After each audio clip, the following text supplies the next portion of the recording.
Yeah, I mean, look, I mean, there's so many, right? But let me point out sort of one that we really I'd like to talk about, just because it's kind of new and so innovative as well. So it's a startup called Pencil Finance.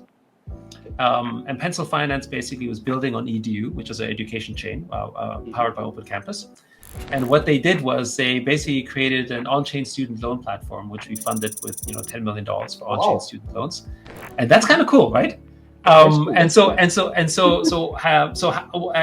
in places like India or Philippines or Indonesia, $500 student loans, they pay up to 17 to 30% interest. It's very expensive, but when you put it on chain, you get better yield, which means you can reduce the interest rate. And then of course, what happens is the student has to have a wallet.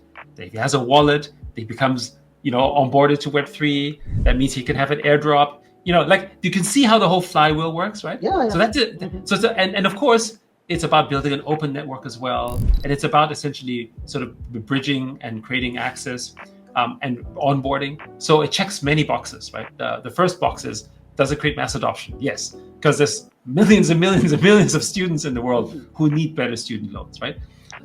The second, in fact, student loans, and is it a big market? It's a $3 trillion market, student loans. It is. Right? So it's a huge market, right?